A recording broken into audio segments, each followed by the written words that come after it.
kukupad-kupad. Mabilis na ang panahon, kaya maiiwan ka kapag hindi ka nakasabay sa bilis ng panahon. Presyo ng gasolina, saan traffic, saan hindi. May strike ba o wala? At mga balitang importante sa buhay ng commuter na Pinoy sa DWIZ Pasada Balita. Live sa DWIZ AM Metro and Mega Manila. DWIZ News FM Regional Stations. Aliw Channel 23 at nakalive din sa lahat ng DWIZ digital accounts. Kasama ang magbibigay ng kakaibang drive sa umaga. John Ibanez. DWIZ Pasada Balita. Tuloy sa pagbabalita ng tama, paglilingkod ng tama.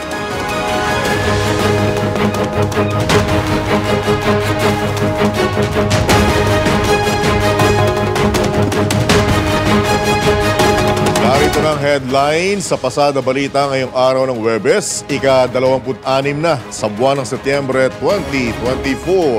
Pasada Balita. Panukalang national budget para sa 2025 lusot na sa Kamara. Pangulong Marcos inaasahang pipirmahan ito bago magpasko.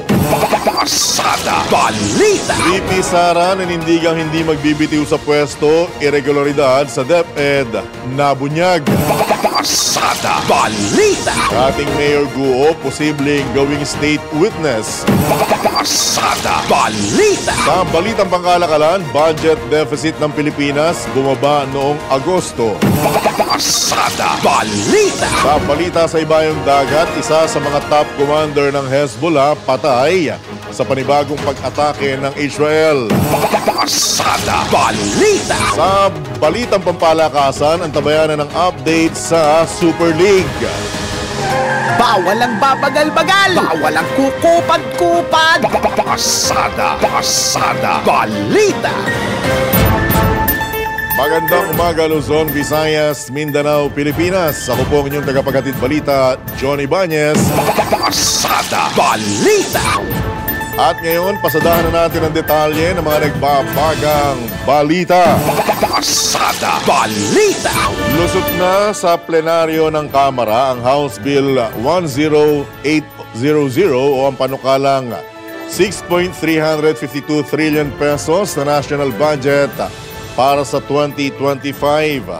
Sa botong 285 pabor, ang mga mamabatas at 3 tutol, pinagtibay ng Kamara sa ikatlot pinal na pagbasa ang 2025 General Appropriations Bill.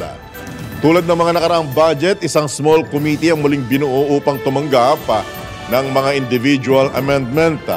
Binubuo ito ni House Appropriations Committee Chairman Elizaldo Co, House Majority Leader Manuel Dalipe, House Minority Leader Marcelino Libanan, at House Appropriations Senior Vice Chairperson Stella Kimbo. Ang naturang mga amyenda ay kailangan maisumite bago o hanggang sa bukas, Setyembre 27. Samantala, nagpasalamat naman si House Speaker Ferdinand Romualdez sa mga kapwa mambabatas sa pagpasa sa nasabing budget. Pasada Balita. Ikinalugod at pinuri naman ni Pangulong Ferdinand Marcos Jr. ang pagkakaisang ipinamalas ng Senado at Kamara para maitulak ang key priority bills na isinusulong ng kanyang administrasyon. Ginawa ni Pangulong Marcos ang pahayag kasunod ng idinaos na Legislative Executive Development Advisory Council o LEDAC meeting kung saan tiniyak na maaprubahan ang ilang mga prioridad na panukalang batas bago matapos ang taon. Kumpiyansa rin si Pangulong Marcos na may isa sa batas ang 2025 proposed national budget bago sumapit ang Kapaskuhan. Ayon sa Presidente, naniniwala siyang magpapatuloy ang suporta ng dalawang kapulungan hanggang sa ito'y makalusot na at tuluyan ng maisabatas. Sa gitna na rin anya ito ng mitiin para sa kasaganaan at matustusan ng iba't ibang nakalatag na proyekto ng pamahalaan sa hinaharap na panahon. Pasada Balita. Samantala, planong zero budget sa OVP tinutulan ng mismong leader ng Kamara. Detalye mula kay Patrol 30, Jelly Mendez. Jelly! Tinutulan ni House Speaker Martin Romualdez ang panukalang gawing zero ang budget ng Office of the Vice President. Ito'y matapos ang 3 beses na hindi pagsipot ni Vice President Sara Duterte Carpio at ng ilang mga OVP officials sa deliberasyon ng plenaryo sa Kamara. Ayon kay Speaker Romualdez, nauunawaan niya ang mga sentimiento ng mga mambabatas sa ilang beses na hindi pagdalo sa pagdinig at hindi pagtupad ni VP Sara sa kanyang tungkulin sa taong bayan. Sa kabila ng pagkadismaya, mariing tinanggihan ng lider ng Kamara ang mungkahi ng mga kongresista dahil mahalaga pa rin anya ang magkaroon ng sapat na budget ang OVP upang may pagpatuloy ang maganda at maayos na paglilingkod sa mga Pilipino. Dahil dito, ang kabuuang budget na natanggap ng OVP ay nasa 733 million pesos na halos kapareho ng budget sa tanggapan ng OVP noong panahon ni dating VP Leni Robredo. Kasama na dito ang 30 million pesos na makakatulong sa pagharap ng OVP sa epekto ng pagtaas ng presyo ng mga bilihin bunsod ng inflation. Samantala, ang ibinawas na pondo naman ng OVP ay inilagay sa mga mas angkop na mga ahensya, gaya na lamang ng Department of Health, Department of Social Welfare and Development, kung saan ay maaaring mag-refer ang OVP para sa mga taong lumalapit o humihingi ng tulong sa kanilang tanggapan. Binigyan din ng House Chief ang kahalagahan ng patuloy na serbisyo para sa kapakanan ng ating mga kababayan. Ito si Patrol 30 Jelly Mendez ng uulat para sa impinang may todong lakas sa DWIZ. Nagbabalita ng tama, naglilingkod ng tama. Kapag may bagong balita, naka-on air, agad-agad, DWIZ Patrol Report! Samantala, lusot na rin sa Kamara ang 733 million pesos na pondo ng OVP para sa 2025 kahit hindi sumipot si Vice President Sara Duterte o sinumang authorized representative nito. Sinabi naman ni House Appropriations Committee Vice Chairman at Lanao del Sur 1st District Representative Zia Alonto Adyong na siyang sponsor ng OVP budget na nakahinga na siya ng maluwag dahil natapos na sa plenaryo ng Kamara ang pondo ng OVP para sa susunod na taon. Tinutulan naman ni Congressman Adyong ang planong pagtapya sa pondo ng OVP matapos hilingin ni ACT Teachers Party List Representative Franz Castro na ibaba pa ito sa 529.5 million pesos. Matatandaang tinapyasan ng 1.29 billion pesos ang iniining budget ng nasabing tanggapan alinsunod na rin sa rekomendasyon ng House Committee on Appropriations. Salamat po, Representative Castro. Mr. Speaker, Representative Castro has within her right to propose individual amendments at the appropriate time. Again, these are just mere manifestation, and the body can exercise its plenary powers to either accept or to reject any possible proposals, especially if it's an individual amendment to the already recommended amount of the Committee on Appropriations. Yan po ang tinig ni House Appropriations Committee Vice Chairman at Lanao del Sur 1st District Representative Zia Alonto Adyong. Pasada Balita! Nanindigan naman si Vice President Sara Duterte na hindi siya magbibitiw sa pwesto. Sa gitna ito ng panawagan ng ilang mambabatas na magbitiw na si VP Sara matapos isnabin ang deliberasyon ng Kamara para sa 2025 budget ng kanyang mismong tanggapan. Sa press briefing sa OVP, sinabi ni VP Sara na hindi siya aalis sa pwesto dahil may 32 milyong Pilipino ang naniniwala at bumoto sa kanya. Kailangan po, tingin ko sa mga nangyayari, walang silang kaso for impeachment. Kaya sila dyan. Itong isang grupo na ito, umalis ka dyan. Kasi kapag hindi ka umalis, kapituko ka. Pero, hindi naman kasi ako sasagot sa young guns. Dahil, kailangan ko sumagot sa 32 million na bumoto sa akin. Hindi sa isa or dalawa ng tao. Kaya hindi ako aalis dito dahil nilagay ako ng mga tao dito believing that I will work for the country. And that is what Yan po ang sagot at pahayag mismo ni Vice President Sara Duterte kaugnay ng panawagan ng mga kongresista na magbitiw siya sa pwesto. Pasada Balita. Ibinunyag naman ng isang dating opisyal ng Department of Education ang anyay irregularidad sa departamento sa ilalim ng pamumuno ni VP Sara. Ayon kay dating DepEd Undersecretary Gloria Humamil Mercado, penwersa siyang mag-resign ni Undersecretary Zuleika Lopez matapos siyang questionin ng procurement ng computerization program ng DepEd. Bukod pa rito, isiniwalat din ni Mercado na nakatanggap siya buwan-buwan ng mga envelope na naglalaman ng pera noong nanunungkulan pa siya bilang head ng procuring entity ng DepEd. Matatandang itinalaga ni Pangulong Ferdinand Marcos Jr. si Mercado bilang USEC ng DepEd matapos irekomenda mismo ng Vice Presidente noong 2022. Pasada Balita. Sa pagkakataon pong ito, tayo po'y pinalad na makakausap ang isang political scientist sa katauhan po ni Professor Dennis Coronacion. Siya naman pong chairman ng Political Science Department ng University of Santo Tomas. Professor Coronacion, good morning po. Johnny Bañez, live na po tayo sa DWIZ, Aliw Channel 23.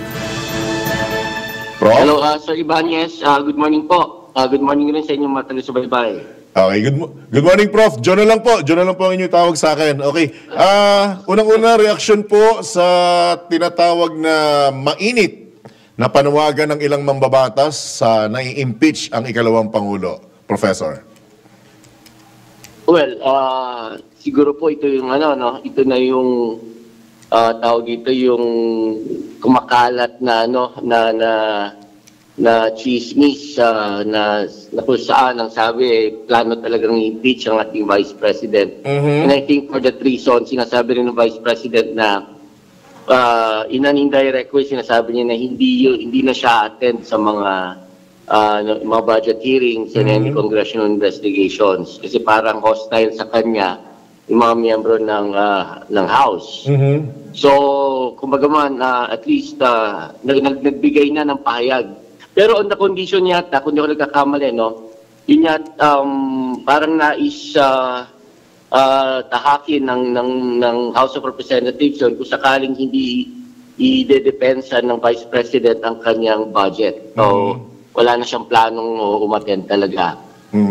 Actually, binigo na nga po niya. Hindi na nga po siya dumating at tuluyang nagtungo sa naturang deliberasyon. Anyway, yung po bang ganitong mga klase na hakbang, Professor Coronacion, tanggap pa ba ng ating mga kababayan yung mga ganito? Yung impeachment, pagpapasibak sa mga tao sa pamahalaan, lalo na yung sa mga nasa matataas sa posisyon? Well, yung impeachment po talaga parte ng yung pamamaraan upang palitan yung mga impeachable officials. Kasama na nga po yung Pangulo, Vice President, I think even yung mga Supreme Court Justices.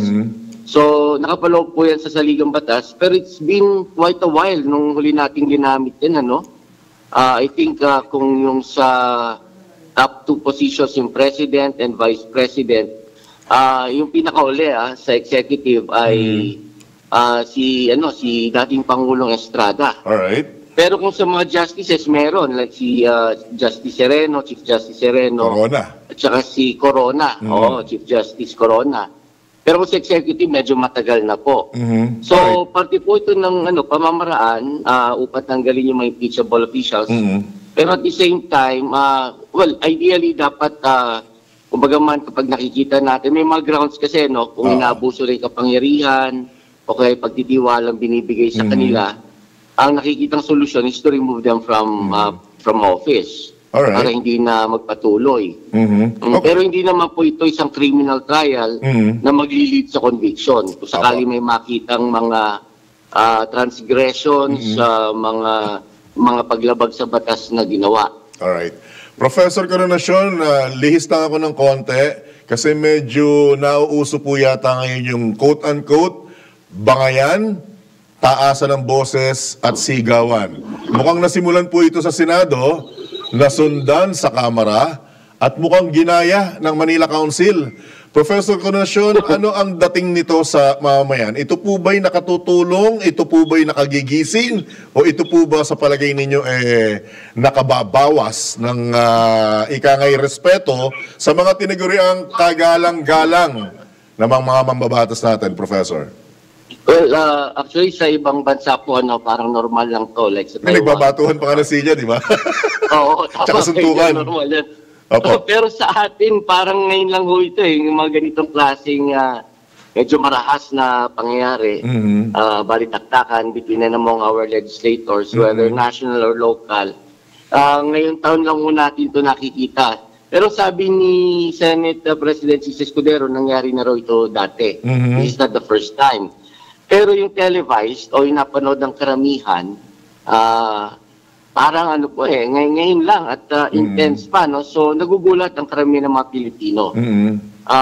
Dahil hindi tayo sanay na nagiging marahas ang ating mga mambabatas habang may session sila. Opo. Like I said, yan, sa ibang bansa, because of the intensity of the debate, nagkakabatuhan nga ng silya, nagsusuntukan pa. Dito naman sa atin, ganun din naman sinabi, naging passionate sila sa kanilang mga sa pagdebate. So parang may deadline yata na hinahabol si Senator Cayetano. Kaya naging mainit yung balitaktakan nila. Alright. Prof, bilang isang political scientist, may plus o minus points, pogi points po ba ito dun sa nanigaw, nasigawan, at nakipagsigawan? Ano po ang basa niyo po rito? Lalo't malapit na po ang eleksyon, ha? Kabilang sila sa mga ihahalal muli at naghangad na muling maihalal ng taong bayan, Professor. Well, kung ibabase po natin sa political culture natin na hindi nga tayo sanay sa mga mararahas na mga hindi tayo sanay na napapanood natin na marahas ang ating mga lawmakers. Lalo na po doon sa pinakamalakas siguro sumigaw, nag-umpisa ng away. Ano po yan, hindi po yan maganda. Yung, bawas points, bawas pogi points. Bawas pogi points po. So hindi maganda yung optics, pero nag-sorry naman yung dalawang senador. Nagyakapan pa parehong Spice Boys kasi dati yan, pagkakaalam ko. So, yun medyo negative. Makikita natin sa social media naman, yung mga komento sa social media. Opo. Na talagang mayroong mga nadismaya, nagulat, sana daw hindi ganun ang behavior ng ating mga mambabatas. Mukhang Prof, mukhang meron yatang nagre-react na mukhang absent po yata sila or nag-may I go out nung itinuturo yung GMRC sa kanilang klase. mukhang hindi yata nila nadala sa kanilang posisyon yun. Isa pa po, yung nang-agaw ng mikropono habang may nagsasalita sa podium, minus point ba ito? Bagamat aminado yung marami nating kababayan, Prof. Coronasyon, na lehitimo yung kanyang ipinaglalaban. Kailangan po ba talagang isigaw? Kailangan po ba talagang mang-agaw ng mikropono para lang mailagay mo, kumbaga madiinan mo yung puntong ipinaglalaban mo, Prof? Alam niyo po, kapag sa mga mababatas may sinusunod silang mga parliamentary procedure. Opo. Para maayos yung pagdedebate, hindi magulo, at effective. Kung man may solusyon na may pinararatnan yung kanilang pag-uusap, kanilang yung proseso.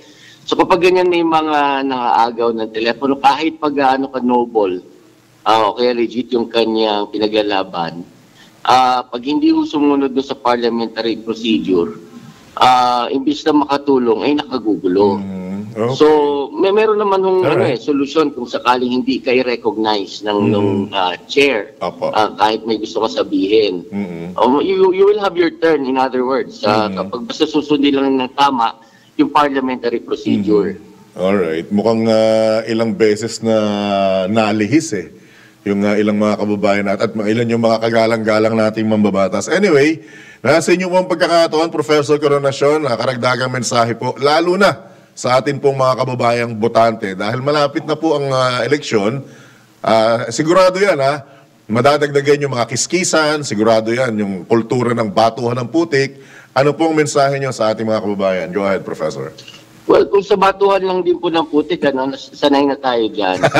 Kaya nga lang, Sakit. kaya nga talaga mas naging intense ngayon dahil nga sa social media, kumbaga man, any time of the day, ma-upload yung kung ano yung mga ginagawa nila. So, Opo. napapanood natin agad.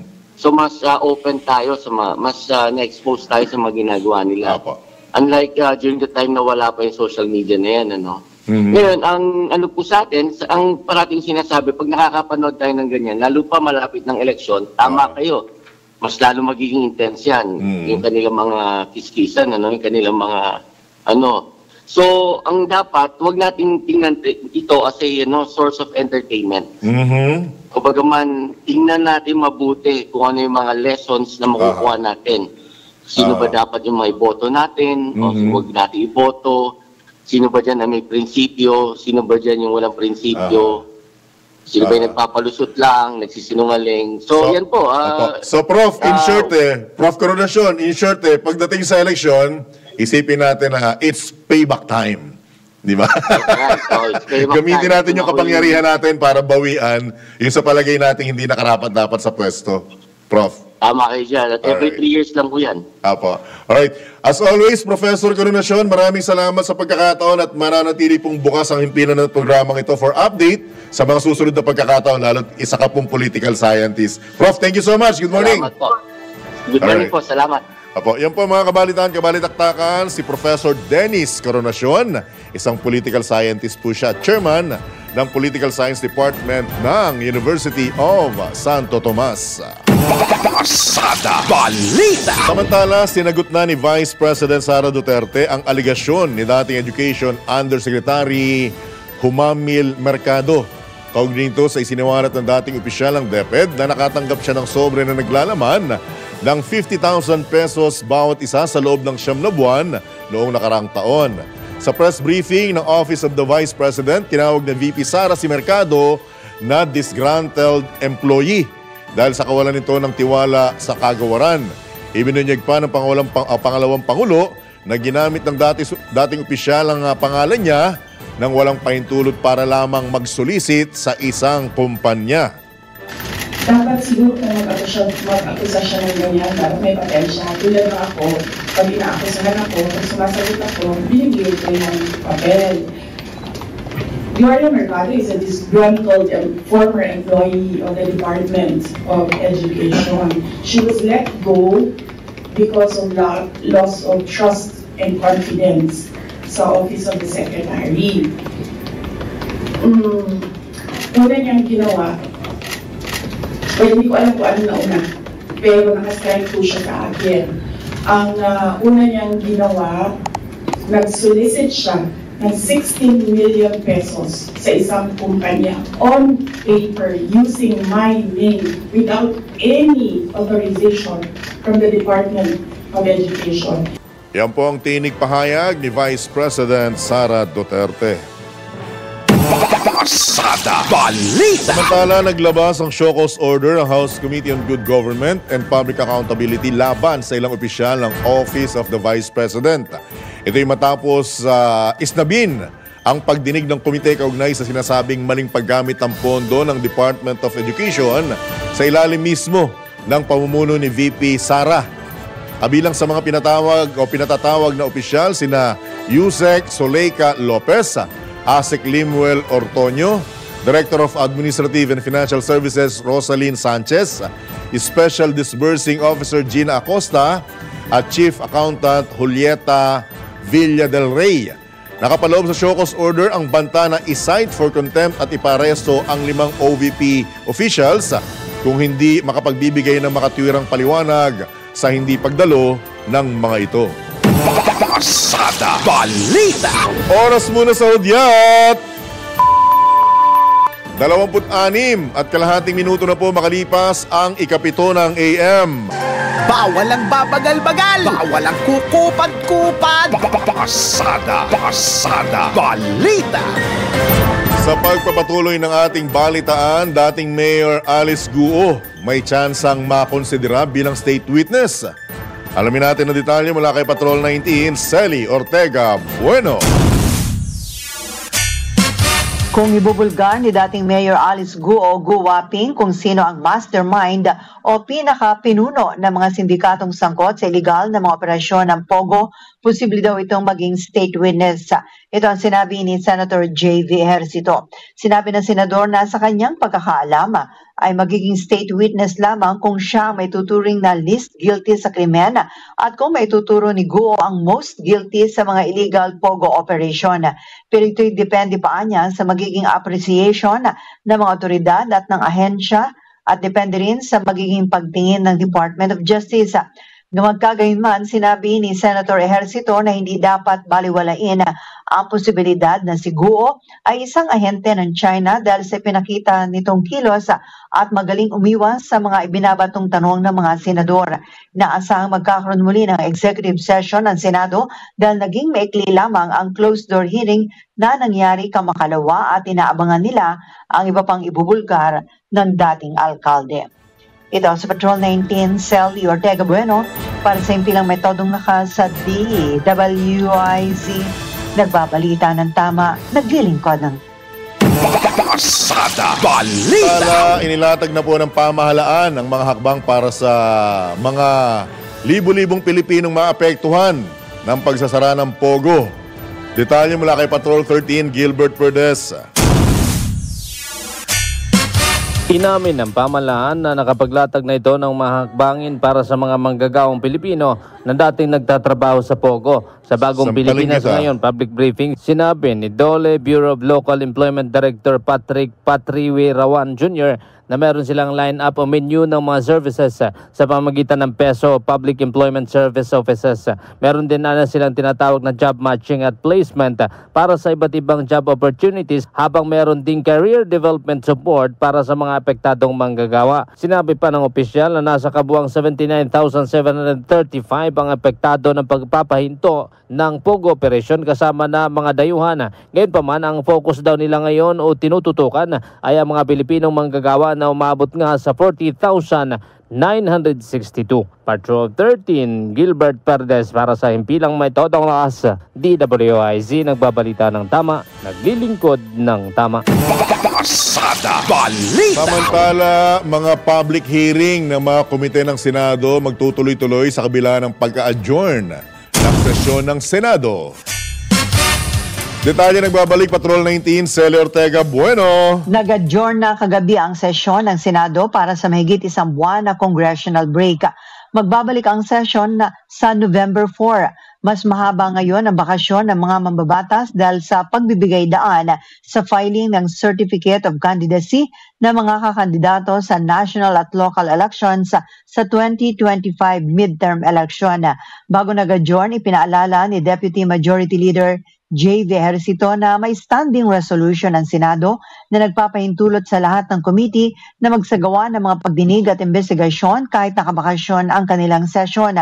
Bago nag-adjourn, pinasalamatan ni Senate President Chis Escudero ang mga staff ng Senado at sinabing sana lahat ay magkaroon ng relaxed at masayang break ng session. Nanatili si Senate President Escudero na leader ng mataas na kapulungan ng Kongreso bagamat ilang beses sumugong ang balitang may planong ikudita ang liderato nito. Resolution number 21 entitled Resolution Authorizing all regular standing committees, oversight committees, and special committees of the Senate to conduct hearing, meetings, and consultations during every recess of the Senate to have continuity in the process of passing pending and proposed legislations and to conduct investigations on issues of national interest to aid in crafting relevant legislation. So, Mr. President, I move that we adjourn the session until 3 o'clock in the afternoon of Monday, November 4, 2024. Before acting on the motion, Chair would like to thank the members of the Chamber as well as the hardworking staff who make us all look good during plenary sessions. I hope that everyone will have a relaxed and peaceful and enjoyable break. Is there any objection? There being none, session is hereby adjourned until 3 o'clock in the afternoon of Monday, November 4, 2024. Yan ang sunurang tinig ni na Deputy Majority Leader J.V. Ejercito at Senate President Chis Escudero. Ito si Patrol 19 Sally Ortega Bueno para sa impilang metodong lakas sa DWIZ. Nagbabalita ng tama, naglilingkod ng tama. Kapag may bagong balita, naka-on air, agad-agad, DWIZ Patrol Report! Samantala, hindi naman kontento si Senate Committee on Women, Children, Family Relations and Gender Equality Chairperson Riza Ontiveros sa mga sinabi ni dating Bamban-Tarlac Mayor Alice Guo. Ito'y binigyan din ng senador matapos ang isinagawang executive session ng Senado kaugnay ng investigasyon sa iligal na operasyon ng Pogo sa bansa. Sa kabila nito, ayon kay Senator Ontiveros, may ibinunyag na crucial personality si Guo. Dahil dito, nakumpirmaan niya nila ang matagal ng alegasyon ng kanilang komite sa kung sino pa ang ibang sangkot sa Pogo operations sa bansa. Gayunman, hindi pa isinuwalat ng senador kung sino ang tinukoy na crucial personality ng dating alkalde. Pasada Balita! Handa naman si dating PNP Chief General Benjamin Acorda Jr. na humarap sa pagdinig ng Senado upang maipaliwanag ang kanyang panig. Ito'y matapos madawit ang kanyang pangalan sa investigasyon hinggil sa iligal na Pogo. Inamin din ng dating PNP Chief na labis siyang nasaktan matapos masangkot sa nasabing issue. Kaugnay nito, nanindigan si Acorda na hindi siya naging protektor ng iligal na Pogo at tumatanggap ng payola mula rito. Dagdag pa ng dating hepe ng pambansang pulisya, wala siyang kinalaman sa pagpapatakas kay dismissed Bamban-Tarlac Mayor Alice Guo. Pasada Balita! Desidido namang magsampa ng kaso ang Department of Justice laban sa Chinese businessman na si Tony Yang dahil sa sinasabing pagkakasangkot nito sa operasyon ng Pogo sa bansa. Ayon mismo kay Justice Secretary Jesus Crispin Rimulya, hindi nila ipapadeport si Yang dahil kailangan muna niyang harapin ang mga kasong isinampa laban sa kanya. Kaugnay nito, sinabi naman ni Justice Undersecretary Nicolas Felix T. na tinitingnan din ng NBI, Anti-Money Laundering Council at Presidential Anti-Organized Crime Commission kung may iba pang kaso ang pwedeng ihain laban kay Yang bukod sa falsification and use of illegal alias. Pasada Balita! No show sa video conference ng preliminary hearing si KOJC leader Pastor Apollo Kibuloy. Ito naman ang kinumpirma ni PNP spokesperson Jean Fajardo kaugnay sa kasong qualified human trafficking ng pastor sa Pasig City RTC Branch 59. Nabatid na ang legal counsel lamang ni Kibuloy na si Attorney Israelito Torion ang nakadalo sa pagdinig na hindi rin naman natapos. Sinabi naman ni Attorney Torion na maghahain sila ng karagdagang motion para patunayang urgent ang hiling na hospital arrest para sa televangelist dahil hindi pa rin ito napagbibigyan hanggang ngayon. Pasada Balita!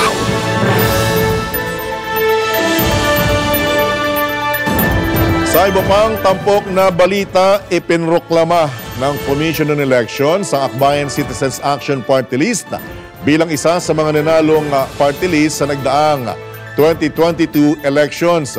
Ito'y matapos katigan ng Korte Suprema ang resolusyon ng COMELEC na kansilahin ang registration ng Anwaray Party List.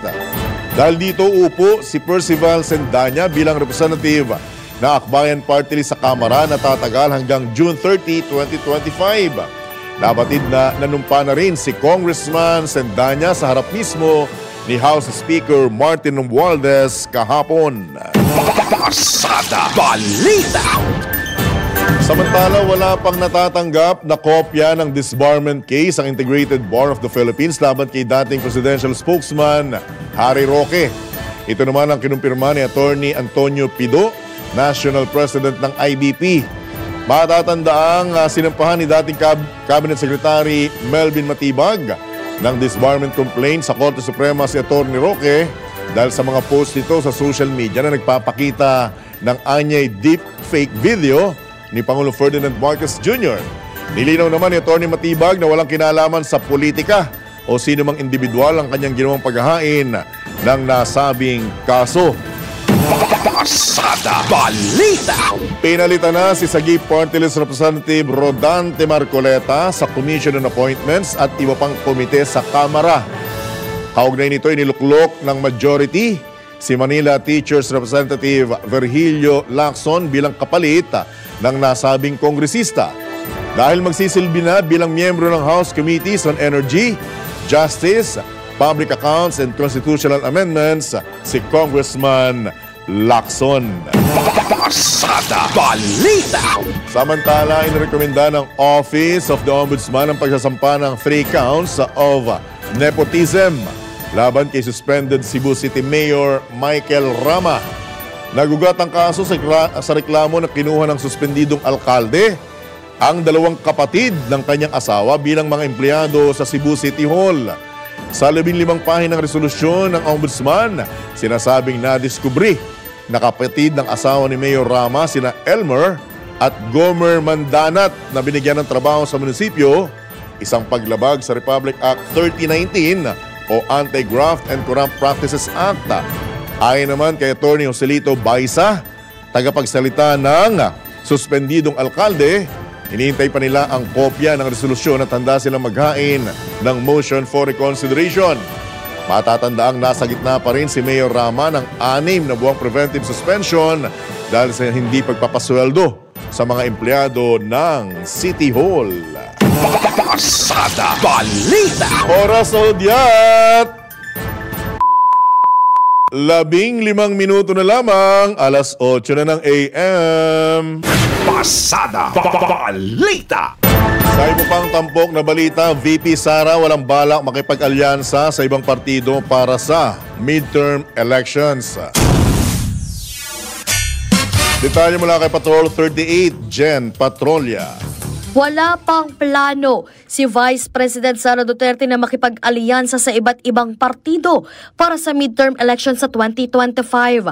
Ayon kay Vice President Duterte, mas kailangan niyang pagtuunan ng pansin ang pagtatanggol sa Office of the Vice President. Pero bukas naman ang pangalawang Pangulo na mag-endorso ng ilang kandidato.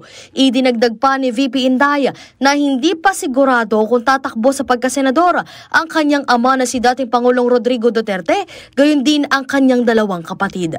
Pakinggan po natin ang pahayag ni Vice President Duterte. Right now, hindi ako, ang sinasabi ko nga noon, I'm single and ready to mingle. But right now, hindi ako handa na sumama kahit kanino man because kailangan ko muna ayusin at ipagtanggol ang Office of the Vice President. So nandun tayo sa protect the Office of the Vice President na isa sa mga, of course, duties ng Vice President. Ako si Patrol 38 Jen Patrolya nag-uulat para sa impilang may todong lakas DWIC. Nagbabalita ng tama, naglilingkod ng tama. Kapag may bagong balita, naka-on air, agad-agad, DWIC Patrol Report. Oy, oras na para sa sports update. Updates at inside stories sa iba't ibang sports. Ito ang Real Sports ni Anthony Suntay. Magandang umaga. Ngayong part 2 ng ating interview kay Doc Ian Laurel ng Shaky Super League. So what can the fans expect here in this competition? Obviously, these are the top schools. Oh, definitely the top schools. Well, as usual, alam mo naman yung fans natin sa volleyball, they're really in the know. You know, when it comes kung sino yung mga teams that have done a lot of recruiting in the off-season, kung sino yung mga naiwan na mga players. So, this is actually an opportunity for the fans to see kung sino mga teams yung mag-perform in their own respective leagues, no? And this is also a chance for the schools to at least get a feel of their lineups, kung sino ang mga mag-work na kombinasyon for before they enter their actual leagues come January, February next year. So perfect yung timing, no, para mapakita nitong mga schools yung kanilang mga players, and of course for them to be able to see which players will do well in what position and in what combination they can have on the floor at the same time. Part 3 ng ating interview bukas. Real Sports ni Anthony Suntay sa DWIZ 882. Pasada Balita. Balitang pangkalakalan. Sa latest ng Filipino Mirror, bumaba ang budget ng national government ng 59.24% o katumbas ng 54.2 billion pesos noong Agosto. Mas mababa ito kumpara sa 133 billion pesos sa kaparehong buwan noong nakaraang taon. Sa datos na inilabas ng Bureau of Treasury, ang mas mababang deficit ay bunsod ng 24.40% growth sa government revenues. Samantala, bumaba rin ang budget deficit ng 4.86% mula January hanggang August ng kasalukuyang taon. Pasada Balita. Mga balitang dapat alam mo kahit sa labas ng bansa. DWIZ Balita sa ibang bansa. Napatay ng Israeli forces ang isa sa mga top commander ng Hezbollah sa panibagong pag-atake nito sa southern Lebanon. Kaugnay nito, halos 6 na rang iba pa ang namatay sa 2 araw na pambobomba. Samantala, nanawagan naman ang iba't ibang bansa sa United Nations na gumawa na ng hakbang upang matigil ang kaguluhan. Gayunman, nanindigan si Israeli Prime Minister Benjamin Netanyahu na ipagpapatuloy pa rin ang pag-atake sa nasabing bansa. Pasada Balita. Bago lamang yung good news natin, isingit ko lang ito. May kaugnayan pa rin ito sa mga kababayan natin sa ibayong dagat. Patuloy pong naghahanda yung ating embahada sa Beirut para po sa posibleng mass repatriations ng mga kababayan natin sa Lebanon sa gitna po na nagpapatuloy na giyera sa pagitan ng Israel at grupong Hezbollah. So may kaugnayan ito sa ating foreign news. At sabi nga ni DFA Assistant Secretary Robert Ferrer, nakikipagtulungan na po yung ating embahada sa mga Filipino community roon para sa pagsasagawa ng tinatawag na mass repatriation. Pakiusap lang ng ating mga opisyal sa naturang bansa na kung hindi lang lamang daw po importante, iwasan po yung mga lugar na pinangyayarihan ng kaguluhan. At sa atin pong good news, nakatanggap ng 2 pagkilala ang Boracay Island ngayong buwan kasabay ng pagdiriwang ng World Tourism Month. Ito'y matapos pangalanan bilang, makinig po kayo Boracay po ito Asia's leading luxury destination sa 2024 World Travel Awards, ang famous beach destination na matatagpuan sa Malay Aklan. Maliban dito, kinilala rin ng American Lifestyle Magazine na Veranda ang Boracay bilang isa sa 15 best sand beaches sa buong mundo. Inalarawan ng nasabing magazine ang Boracay bilang palm-lined beach sa isang maliit na isla ng Pilipinas. Kita nyo sa ginanda-ganda po ng ating bansa, sa dinami-dami po ng mga lugar na pwede nating puntahan at ipagmalaki hindi lamang sa mga kababayan natin, kundi maging sa buong mundo, huwag naman po nating ikangay patabunan ito ng mga negatibong mga bagay. Tulad na lamang ng mga nangyayari sa mataas, mababang kapulungan, at maging sa Maynila, maniwala po kahit hindi nagkaroon din po ng bangayan at mainitang talakayan doon sa nasabing konseho. Hindi ko maalala kung budget din ang pinag-uusapan. Basta nauso po yung singitan kasi. Nasa gitna ng matinding usapan, biglang may isiningit na issue na hindi naman dapat pinag-uusapan. Sabi nga kalma lang at huwag po nating iwan o itapon sa basurahan ang good moral. Ang atin pong pinagmamalaking hospitality at magandang asal ng Pilipino. At sumayin niyo po ang Thursday edition ng Pasada Balita. Dito lamang po yan sa DWIZ. Nagbabalita ng tama, naglilingkod ng tama. Ako po yung naging kabalitaan at kabalitaktakan, Johnny Bañez. At nabayanan na po ang Karambola susunod na oras. 10 segundo makalipas ang 8 ng umaga. Bawal ang babagal-bagal. Bawal ang kukupad-kupad. Mabilis na ang panahon, kaya maiiwan ka kapag hindi ka nakasabay sa bilis ng panahon. Presyo ng gasolina, saan traffic, saan hindi. May strike ba o wala? At mga balitang importante sa buhay ng commuter na Pinoy sa DWIZ. Pasada Balita live sa DWIZ AM Metro and Mega Manila. DWIZ News FM Regional Stations, Aliw Channel 23 at nakalive din sa lahat ng DWIZ digital accounts. Kasama ang magbibigay ng kakaibang drive sa umaga, John Ibanez. DWIZ Pasada Balita. Tuloy sa pagbabalita ng tama, paglilingkod ng tama, Lunes hanggang Biyernes 7 a.m.